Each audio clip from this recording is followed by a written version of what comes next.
السلام عليكم ورحمة الله وبركاته إن الحمد لله نحمده ونصلي على رسوله الكريم أما بعد আল্লাহ পাকের নিকট লাখ কোটি শুকরিয়া যে মহান আল্লাহ তাআলা আমাদেরকে পবিত্র শুক্রবার জুমার নামাজ আদায় করার জন্য মসজিদে আসার মতো তৌফিক দান করেছেন। এই জন্য মহান আল্লাহর নিকট শুকরিয়া আদায় করি আলহামদুলিল্লাহ। এখন সারা বিশ্বে একটা অস্থিতিশীল অবস্থা চলতেছে। ইসরায়েল, আমেরিকা, ইরান আক্রমণ করেছে। এই ইরান আক্রমণের পঞ্চম সপ্তাহ পার হয়ে যাচ্ছে, কিন্তু যুদ্ধ বন্ধের কোনো লক্ষণ নাই। এই যুদ্ধে ডোনাল্ড ট্রাম্পের স্পষ্ট বার্তা কি? তার ইরানের তেল দরকার, মূল চাহিদা কি? তার ইরানের তেল লাগবে। আর এই ইরান যুদ্ধের জন্য তারা বেশ কিছু প্রস্তুতি নিয়েছে আগে থেকে। কারণ এই ডোনাল্ড ট্রাম্প কিছুদিন আগে ইরানে হামলা করেছিল, কিন্তু সে তখন ইরানে হামলা করে তারা খুব একটা সুবিধা করতে পারেনি, যার জন্য দ্রুত সেটা বন্ধ করছে। কিন্তু তারা এইবার হামলার আগে তারা কিছু পূর্ব পরিকল্পনা গ্রহণ করেছে, কিছু পূর্ব প্রস্তুতি নিয়েছে, যেন এইবার তারা সেখানে যুদ্ধে জয়লাভ করতে পারে। এই চেষ্টা তারা আগেই শুরু করেছে। এই যুদ্ধের প্রথম প্রস্তুতি ছিল তেলের সমস্যার সমাধান করা। কারণ এই যে দেখেন, যুদ্ধ শুরু হওয়ার পর থেকে সারা বিশ্বে তেলের একটা সংকট শুরু হয়ে গেছে না? আমাদের দেশে তেল পাওয়া যাচ্ছে না, লাইন পর লাইন। আসার সময় দিয়ে গেছিলাম মোটর সাইকেল, প্রায় 1 কিলোমিটার উপরে লাইন। আমি একটু দাঁড়িয়েছিলাম, পরে চলে আসছি। তো এই যে দেশে একটা তেলের সংকট, এটা তো আমেরিকাতেও হতে পারে। তারা এটা আগেই সমাধান করছে। কেমনে? তাদের পার্শ্ববর্তী একটা দেশ আছে, নাম হলো ভেনিজুয়েলা। এই ভেনিজুয়েলা, ওখানে অনেক তেল আছে, তেলের খনি আছে। এই ট্রাম্প সেই ভেনিজুয়েলার যে প্রেসিডেন্ট ছিল, হুগো চ্যাভেজ, আমেরিকার সৈন্য বিমান বাহিনী দিয়ে নিয়ে যায় তারে ধরে নিয়ে এসে বসে, ছিনতাই করে নিয়ে এসে বলে না, এরকম করে প্রেসিডেন্টকে নিয়ে এসে বসে আইনা। সে তেলের ক্ষমতা এখন কার হয়ে গেছে, মালিক হয়ে গেছে ডোনাল্ড ট্রাম্প। এখন তেলের আর সমস্যা নাই, এখন যত সমস্যা সে ওইখান থেকে সমাধান করতে পারে। তাহলে তার আগের চাহিদা, নিজের চাহিদাটা পূরণ করলো, বিকল্প সে রেডি করে রাখলো। 2 নাম্বার প্রস্তুতি, পাকিস্তানকে দিয়ে আফগানিস্তানে হামলা করাইছে। গত 27শে ফেব্রুয়ারি আফগানিস্তানের যে ক্ষমতাসীন তালেবান সরকার, সেই সরকারের যে সর্বোচ্চ ধর্মীয় নেতা হিবাতুল্লাহ আখুনজাদা, তাকে হত্যা করাইছে। কাকে দিয়ে? পাকিস্তানকে দিয়ে। এক মুসলমানকে দিয়ে আরেক মুসলমানকে হত্যা করাইছে। কেন? কারণ সে আগে একটা হুমকি দিছিল, যদি আমেরিকা আবার ইরানে আক্রমণ করে তাহলে তারা ইরানের পক্ষে থাকবে। তাহলে সেটা হুমকি দিয়ে রাখছিল, আগেই তাকে মেরে ফেলবে। কাকে দিয়ে মারাইল? পাকিস্তানকে দিয়ে। এটা একটা প্রস্তুতি। 3 নাম্বার প্রস্তুতি হলো যে ইরানের যে সর্বোচ্চ ধর্মীয় নেতা আয়াতুল্লাহ খামেনি সহ সেই দেশের বড় বড় জেনারেল, সেনাপ্রধান যারা যারা ছিল, তাদেরকে এক এক করে হত্যা করছে, যেন সেখানে একটা নতুন সরকার বসানো যায়, যে সরকার আমেরিকার কথায় উঠবে বসবে। এটা ছিল তাদের তৃতীয় প্রস্তুতি। তারা যুদ্ধ করতেছে, যুদ্ধ চলতেছে, কিন্তু এখন পর্যন্ত যুদ্ধে ইরানই আগে আছে, তারাই পিছিয়ে আছে। ইরানের কম দামের অস্ত্র দিয়া মিলিয়ন ডলার, বিলিয়ন ডলারের অস্ত্র ধ্বংস করতেছে, বিমান ধ্বংস করতেছে। আমেরিকার যে অত্যন্ত শক্তিশালী বিমানগুলো F-16, F-35, এগুলোকে ভূপাতিত করতেছে। তাদের যে সামুদ্রিক যে নৌবহরগুলো ছিল, এগুলোকে তারা ধ্বংস করতেছে। আমেরিকা এখনো পিছিয়ে আছে, তারা ইরানের সঙ্গে পারছে না। তো আসলে এই যুদ্ধের মূল কারণটা কি? কেন এই যুদ্ধ? এই যুদ্ধের 1 নাম্বার কারণ হচ্ছে আমেরিকার চাওয়া ইরানের জ্বালানি তেলের কর্তৃত্ব। ওখানে কি আছে? তেল আছে। এটার কর্তৃত্ব চায় কারা? আমেরিকা। 2 নাম্বার সেখানে আছে ইসরায়েল। তাদের চাওয়া হলো ফিলিস্তিনকে সে সম্পূর্ণভাবে দখল করবে, কেউ যেন তাকে বাধা না দেয়, এবং সে একটা গ্রেটার ইসরায়েল তৈরি করবে, যেটা বিশাল বড়। কারণ ইসরায়েল আয়তনটা এখন অনেক ছোট, আমাদের বাংলাদেশ একটা বিভাগের মতো এত ছোট। তাদের টার্গেট হলো সে একটা বিশাল এরিয়া নিয়ে গ্রেটার ইসরায়েল তৈরি করবে। আর এটার বাধা হলো কারা? ইরান। তো বাধাটা কিন্তু সরাই দেওয়া যায়, তাহলে এই গ্রেটার ইসরায়েল তৈরি করতে আর কেউ কি করবে না, তাকে বাধা দিবে না। এই যে ফিলিস্তিনে হামলা চললো দীর্ঘদিন, এই ফিলিস্তিনে হামলার মধ্যে কোনো আরবের দেশ বাধা দিছিল, কোনো মুখ দিছিল? কিছুই করে নাই। বাধা দিচ্ছে কারা? ইরান। ইরান সমর্থিত হিজবুল্লাহ, তাদের সমর্থিত দুর্বল এই বাইতুল মুকাদ্দাস, এটা যেন ইহুদিদের অধীনে না যায়, এই জন্য তারা চেষ্টায় রত আছে। এই ফিলিস্তিনি মুসলমানদের পক্ষে অস্ত্র দিয়া সরাসরি শক্তি প্রয়োগ করার জন্য একমাত্র পৃথিবীর দেশ বর্তমান ইরান, আর কেউ নাই। আর কেউ কিছুই বলে নাই, হয়তো মুক্তি নিন্দা প্রস্তাব করছে, এর বেশি কেউ কিছু করে নাই। তাদের সাথে প্রত্যেকের সুসম্পর্ক আছে ইসরায়েলের সাথে। মধ্যপ্রাচ্যের প্রত্যেকটা আরব দেশ তাদের সঙ্গে ব্যবসায়িক লেনদেন করে, তাদের সঙ্গে সুসম্পর্ক রাখে। তাহলে বাধা কারা? ইরান। ইরানকে যদি শেষ করে দেওয়া যায়, তাহলে সম্পূর্ণ ফিলিস্তিনকে নিলেও কেউ কোনো কথা বলার লোক থাকবে না পৃথিবী। এটাই হচ্ছে মূল কারণ এই ইরান আক্রমণের। তো এই যুদ্ধে এই যে মধ্যপ্রাচ্যের মুসলিম দেশগুলা, এগুলা ইরানের বিপক্ষে। কেন ইরানের বিপক্ষে? তার কারণটা কি? আমেরিকা, ইসরায়েল তারা কি করছে? এই মধ্যপ্রাচ্যের মুসলিম দেশগুলোকে একটা জুজুর ভয় দেখায়।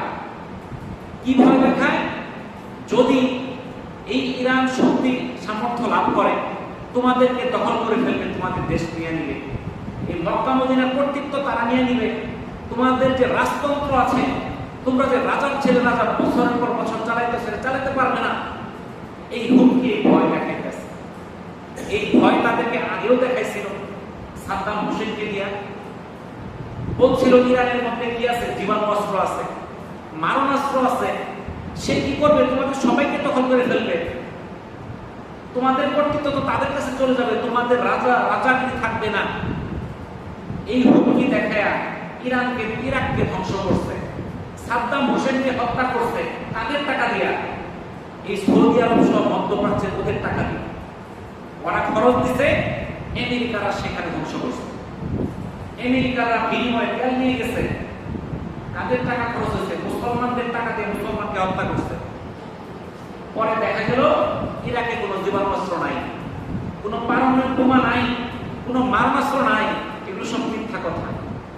তাহলে এই ভয়গুলো তারা দেখাইছিল সেই ইসরায়েল, আমেরিকা। এইভাবে তারা ইরাককে ধ্বংস করছে। এরপরে টুইন টাওয়ারে হামলা হইল, একটা নাটক। এই নাটকের বিনিময়ে আফগানিস্তানকে ধ্বংস করলো, লক্ষ লক্ষ লোককে হত্যা করলো। শুধু এটাই না, লিবিয়াকে ধ্বংস করছে, মুয়াম্মার গাদ্দাফিকে সে হত্যা করছে।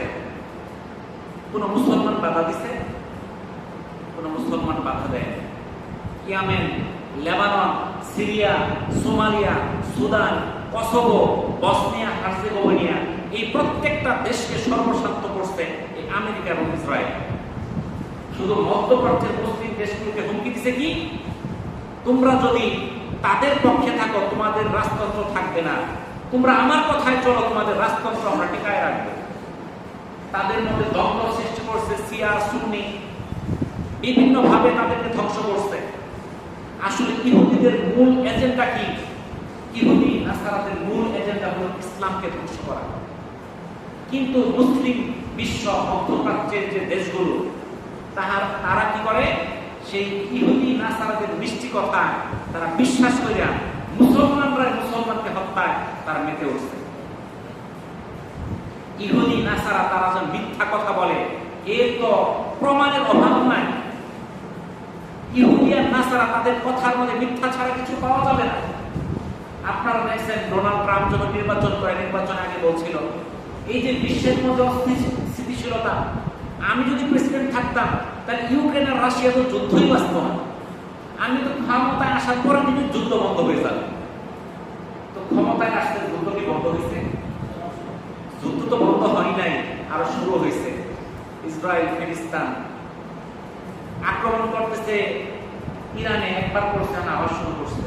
সারা বিশ্বের মধ্যে একটা অস্থিতিশীল অবস্থা। কিন্তু সে নির্বাচন আগে ঘোষণা দিয়েছিল, আমি সকল যুদ্ধ বন্ধ করে দেব ক্ষমতা পাওয়ার একদিনের মধ্যে। কিন্তু কোন যুদ্ধ বন্ধ হওয়ার লক্ষণ আছে নাকি? লক্ষণ আছে যুদ্ধ বড় করা। তাহলে এগুলো হলো বিভিন্ন বিশ্বের মধ্যে দুইটা ব্যবসায়ী আছে। এই দুইটা ব্যবসায়ী বিশ্বকে তাদের নিজের হাতে নিয়ে আসে মিলিয়ন মিলিয়ন বিলিয়ন বিলিয়ন ডলারের মাধ্যমে। একটা ব্যবসার নাম হলো মাদকের ব্যবসা, আর এর চেয়েও বড় ব্যবসা হলো অস্ত্রের ব্যবসা। যারা এই অস্ত্রের ব্যবসা করে, এক একটা অস্ত্রের দাম অনেক বেশি। দেখা যায় বাংলাদেশের যে বাজেট, এই বাজেট দিয়ে এক দুইটা বিমান কিনতেই শেষ, এত দামি দামি অস্ত্র। আর এই অস্ত্রগুলো বিক্রি করলে লাভও অনেক বেশি। দেখা গেল 100 টাকা বিক্রি করলে 90 টাকা লাভ হয়। এই যে যুদ্ধগুলোর মূল কারণ এটা হলো অস্ত্রের ব্যবসা। যারা অস্ত্রের কোম্পানি আছে, তাদের লবিস্ট থাকে, তারা কোনো দেশকে উদ্বুদ্ধ করে, তোমরা যুদ্ধ করো, তোমাদের এই লাভ হবে, সেই লাভ হবে, এই ফায়দা হবে, ওই ফায়দা হবে। তারা একদিক দিয়ে যুদ্ধ বাধায়, আরেক দলকে বলে তোমরা তাদের যুদ্ধ করার জন্য অস্ত্র কিনো। তোমরা যুদ্ধ করবা, কি অস্ত্র লাগবে না? এই যুদ্ধ তারা শুরু করে, বিনিময়ে তারা অস্ত্র বিক্রি করে, আর এতে লাভ হলো ওই অস্ত্র কোম্পানিদের। তারা যে মিথ্যা কথা বলে, এই ইসরায়েল আমেরিকা, তাদের মিথ্যার কোনো শেষ নাই। তারা মিথ্যা বলতেই আছে এবং বলছে, কিন্তু আমাদের মুসলমানরা ওদের কথাই বিশ্বাস করতেছে। কিন্তু আল্লাহ তাআলা পবিত্র কোরআনে বলে দিলেন, হে ঈমানদারগণ, তোমরা ইহুদি ও নাসারাদের বন্ধু হিসেবে গ্রহণ করো না। তারা একে অপরের বন্ধু। তোমাদের মধ্যে কেউ তাদেরকে বন্ধুরূপে গ্রহণ করলে সে তাদের অন্তর্ভুক্ত হবে। আল্লাহ জালিমদেরকে সৎ পথে পরিচালিত করেন না। এটা সূরা মাইদার 51 নম্বর আয়াতের অর্থ। আল্লাহ তাআলা পবিত্র কোরআনে সুস্পষ্ট বলে দিলেন, তোমরা ইহুদি নাসারাদের বন্ধু হিসেবে গ্রহণ করো না। আজকে দেখেন মধ্যপ্রাচ্য, সৌদি আরব, কুয়েত, কাতার, বাহরাইন, সংযুক্ত আরব আমিরাত, এদের বন্ধু কারা? ইসরায়েল। এরা ইরানকে বন্ধু হিসেবে গ্রহণ করবে না, এরা ইরাককে বন্ধু হিসেবে গ্রহণ করবে না, এরা আফগানিস্তানকে বন্ধু হিসেবে গ্রহণ করবে না। কাকে গ্রহণ করবে? ইসরায়েলকে, আমেরিকাকে। আমরা প্রত্যেকটা নামাজে, 5 ওয়াক্ত নামাজে, প্রতিটা রাকাতে আমরা সূরা ফাতিহা তিলাওয়াত করি, ইহদিনাস সিরাতাল মুস্তাকিম সিরাতাল লাযিনা আন'আমতা আলাইহিম। হে আল্লাহ, আমাদের সরল পথে পরিচালিত করো। ইহদিনাস সিরাতাল মুস্তাকিম অর্থ কি? হে আল্লাহ, আমাদেরকে সরল পথে পরিচালিত করো। সিরাতাল লাযিনা আন'আমতা আলাইহিম, ওই সকল লোকের পথ নয় যাদের প্রতি গজব নাজিল হয়েছে, এবং তাদের পথ নয় যারা পথভ্রষ্ট, পথহারা। তাহলে আল্লাহ তাআলা তো আমাদের বলে দিল, আমরা প্রত্যেকটা রাকাতে তেলাওয়াত করতেছি, আমরা ওই সকল মানুষের পথকে অনুসরণ করব না যাদের উপর গজব নাজিল হয়েছে, যারা পথভ্রষ্ট। তো পবিত্র কোরআনে কিন্তু বর্ণনা করা আছে কাদের উপর গজব নাজিল করা হয়েছে। এই ইহুদি এমন এক জাতি যারা সত্য জানার পরেও হঠকারিতা এবং বিদ্বেষবশত আল্লাহ রাসূলের কথা তারা শুনে নাই। তারা শুধু তাই না, বিদ্বেষ এবং হঠকারিতার কারণে আল্লাহ তাআলা তাদের উপর গজব নাজিল করেছে। আল্লাহ তাআলা কুদরত, নিয়ামত, আযাব সরাসরি তারা প্রত্যক্ষ করার পরও সেখান থেকে তারা কোনো শিক্ষা নেয় নাই, বরং নিজেদের অন্যায়, অনাচার, দুশ্চরিত্রের ফলে আল্লাহর রহমত থেকে তারা ছিটকে পড়েছে। কুফর, শিরক, অন্যায়, অত্যাচার, যত রকম তাদের কাজকর্ম, তাদের সর্বোচ্চ সীমা তা অতিক্রম করেছে। এই ইহুদিরা অনেক নবীকে হত্যা করেছে। তাদের স্বভাবই হচ্ছে সত্য গোপন করা, নবীদের বিরুদ্ধাচরণ করা, ইসলাম এবং ইসলামিক নবী এবং মুসলমানদের প্রতি চরম বিদ্বেষ পোষণ করা, ইসলামের বিরুদ্ধে কঠিন ষড়যন্ত্রে লিপ্ত হওয়া, ওয়াদা ভঙ্গ করা, চুক্তি ভঙ্গ করা, বিশ্বাসঘাতকতা করা, খেয়ানত করা, গাদ্দারি করা, খুন খারাপি, পৃথিবীর মধ্যে যত ফিতনা ফাসাদ তা সৃষ্টি করা, যুদ্ধ বিগ্রহ সৃষ্টি করা, তাকে জিয়ে রাখা, অন্যায়ভাবে মানুষের সম্পদ গ্রাস করা, এমন কোন অপরাধ নাই যারা ইহুদিরা এবং নাসারারা করে না। আর সেই জাতি যাদের উপর আল্লাহ তাআলা অভিশাপ নাযিল হয়েছে, বনী ইসরাইল এবং ইহুদি জাতি তাদের কৃতকর্মের কারণে আল্লাহর কাছে অভিশপ্ত, ঈর্ষাদ হয়েছে, এরাই তারা যাদের প্রতি আল্লাহ লানত করেছেন। আল্লাহ যার প্রতি লানত করেন, তুমি তার কোনো সাহায্যকারী পাবে না। সূরা নিসার 52 নম্বর আয়াতে আল্লাহ তাআলা বলতেছেন, এরাই তারা যাদের প্রতি আল্লাহ তাআলা কি করেছেন? লানত করেছেন। আর আল্লাহ যাদের প্রতি লানত করেন তাদের কোনো সাহায্যকারী পাওয়া যাবে না। আমরা দেখি মোবাইলের মধ্যে ভিডিও দেখি, ভিডিওর মধ্যে দেখতেছি যে ইরানিদের মারতেছে, কেউ কেউ মিষ্টি খাইতেছে, ভালো হয়েছে, ইরানি ঘরে মারছে, ভালো হয়েছে, আর শিয়া এটা বইলে অনেকে খুশি। অনেক হুজুররা আছে বলতেছে, না ওরা তো শিয়া, ওদের মারলে সমস্যা নাই, ওরা তো কাফের, এইভাবে তারা বলতেছে। আচ্ছা, ওরা যদি কাফের হয়, সেটা আমাদের দেশে আমরা অনেকেই বলতেছি, কেউ কেউ বলতেছে, কোন কোন আলেমও বলতেছে, কোন কাফের কি মক্কা মদিনা হজ করতে পারবে? বলেন, কোন কাফের কি অনুমতি আছে মক্কা মদিনা হজ করা, বাইতুল্লাহ তাওয়াফ করার অনুমতি আছে? ইরানের লোকেরা মক্কা মদিনা তাওয়াফ করতেছে, হজ করতেছে, সৌদি সরকার অনুমতি দিতেছে। তারা যদি বুঝতো এরা কাফের, তাহলে ওরা কি যাইতে দিত? তাহলে কি আমগর দেশের যে কিছু কিছু বক্তা নামক তক্তাজার আর কি জ্ঞান পাপি,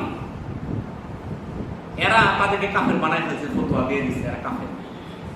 তো মক্কার যে গ্র্যান্ড মুফতি, তার সেও ফতোয়া দিতে পারতেছে না এরা কাফের।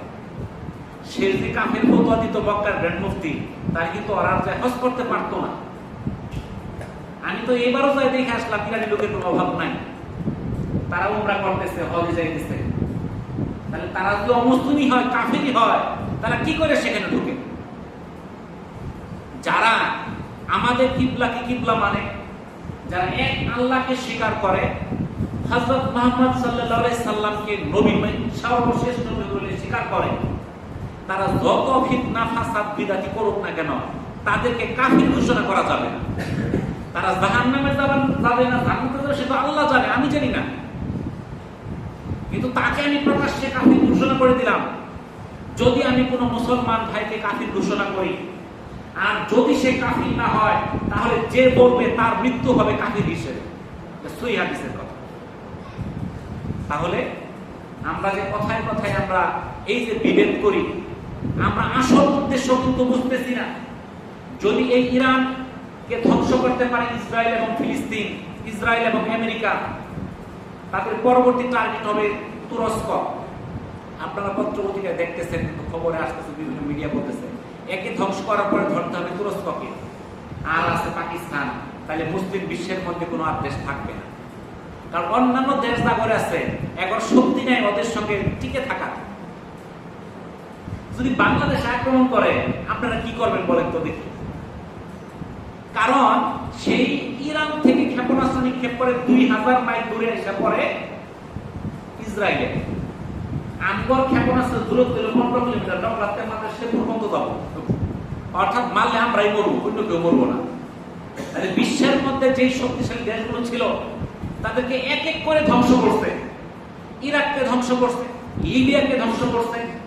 এরকম ভাবে মধ্যপ্রাচ্যের যে দেশগুলো আমেরিকার কথায় উঠে নাই, বসে নাই। ইরাকে সাদ্দাম হোসেন সেন্টেনের মধ্যে নিয়ন্ত্রণ চাইছিল যে মুসলিম বিশ্বের ক্ষমতা থাকবে, আমাদের আলাদা মুদ্রা থাকবে, আমরা সেই মুদ্রায় টাকা আমরা তেল বিক্রি করবো। আমেরিকার কথা না, আমরা ডলার দিয়ে তেল বিক্রি করবো। ডলার কি? তারা কাগজ বানাবে, সেই কাগজ দিবে, আপনি কাগজ রেখা তেল দিয়ে দিবেন। তাদের কাছে তো কাগজ, তারা মেশিনে বানাইতেছে, দিতেছে। যদি আমাদের দেশে বলে আমরা টাকা দিয়ে তেল কিনবো, কি দিয়া? টাকা দিয়া। আমাদের দেশে যে টাকাটা আছে, বাংলাদেশি টাকা, এই টাকা দিয়ে যদি পৃথিবীতে তেল বেছে, আমার টাকার অভাব আছে, আমরা ছাপামো প্রত্যেক দিন 1000 কোটি টাকা ছাপামো, আর দিব নেও টাকা। কিন্তু টাকা দিয়ে কোনো তেল দেয় না। কি দিয়ে আনতে হয়? ডলার। ডলারকে আমি ছাপাবার প্রমো, ডলারকে ছাপাবে আমেরিকা। তারা ছাপাইতেছে কাগজ, দিতেছে তেল। বুঝতেছেন তো? তাহলে কাগজ দেওয়ার তেল কিনতেছে। এই যে ইহুদি এবং নাসারা তারা যেভাবে মুসলিম বিশ্বকে তারা এমন ভাবে আঁকড়ায় ধরছে এবং মুসলমানদেরকে বুঝাইতেছে যে এরা তো তোমার ক্ষতির কারণ, এরা তোমাকে ক্ষতি করবে, আসলে এটা তোমাকে ক্ষতি করবে না, এটা তাদের ক্ষতি হবে, তাদের ক্ষতির কথা চিন্তা করে ওদেরকে সরাই দিতেছে আগেই। কিন্তু পর্যায়ক্রমে ক্ষতি হইতেছে কার? মুসলমানদের, ইসলামে। যদি আজকে সেই ইরাকে সাদ্দাম হোসেন জীবিত থাকতো, যদি সেই লিবিয়ার মুয়াম্মার গাদ্দাফি থাকতো, আরো সঙ্গে যারা আছে ইরান সহ আরো মধ্যপ্রাচ্যের দেশগুলো শক্তিশালী নেতাগুলো থাকতো, তাহলে ইসরায়েল যখন খুশি তখন এই যে লক্ষাধিক মুসলমানকে হত্যা করলো পারত না। বুঝতে পারছেন? মুসলমানদের উপর নির্যাতন হচ্ছে ইন্ডিয়াতে, সেটা পারত না। এই জন্য মুসলিম বিশ্বের যারা সাহসী নেতা তাদেরকে পর্যায়ক্রমে ধরে ধরে এক এক করে হত্যা করতেছে। আর আমাদের মুসলিম বিশ্বের কিছু নেতা বর্তমানে আছে, শুধু ক্ষমতা দরকার, আর কিছু দরকার নাই। মুসলমান থাকার মারা যাক, তাতে কোনো যায় আসে না। মুসলিমদের বিরুদ্ধে তারা যে কতটা তারা হিংসাত্মক আচরণ করে, সৌদি আরবের যে বর্তমানে ক্রাউন প্রিন্স সালমান আমেরিকার কথায় উঠে আর বসে, কিন্তু গত সপ্তাহে ট্রাম্প তার বিরুদ্ধে কি বলছে আপনারা অনেকেই জানেন। অশ্লীল বাক্য বলছে, আমি মসজিদের মিম্বরে বসে সেটা বলতেছি না। তো এত খাতির তোমাকে এই কথা কেন বলে? না, এর মানে কি? কখনোই ইহুদি নাসারা মুসলমানদের বন্ধু হইতে পারে না। তারা শুধু তোমার কাছে টাকা নিবে। আইসা কিছুদিন আগে ডোনাল্ড ট্রাম্প আমেরিকা, তারা আসছে সৌদি আরবে, আসছে কোথায়? দুবাই, সংযুক্ত আরব আমিরাত, কয়েকটা দেশে তারা বিভিন্ন চুক্তি করছে। $1 ট্রিলিয়ন, বিলিয়ন না ট্রিলিয়ন ডলার, এটা অ্যামাউন্টে আপনি অনেকে জানেন না কত। এই টাকা তাদের কাছে নিচ্ছে, নিয়ে যুদ্ধ করতেছে। তাহলে এই হচ্ছে টাকা কার? মুসলমানদের, নিয়ে মুসলমানদেরকে মারতেছে। আর আমরা দ্বন্দ্বের মধ্যে বিভক্ত আছি। আমরা মুসলিম বিশ্ব আমরা টের পাচ্ছি না। এর পরবর্তীতে তারা আমাকে ধরবে। তারা আমাকে এখন ধরতেছে না কেন? ওই যে বড় কিছু নেতা আছে, ওরা আমার কাছে আসতে দেয় না। ওরা যখন থাকবে না তখন আমার কাছে আসতে কোনো সমস্যা হবে না। তো এই হলো বর্তমান অবস্থা। আমরা যে কথাগুলো শুনলাম, আল্লাহ তাআলা যেন আমাদের এখান থেকে নসিহত গ্রহণ করার তৌফিক দান করুন। ওয়া আখিরু দাওয়ানা আলহামদুলিল্লাহি রাব্বিল আলামিন। আসসালামু আলাইকুম ওয়া রাহমাতুল্লাহি ওয়া বারাকাতুহু।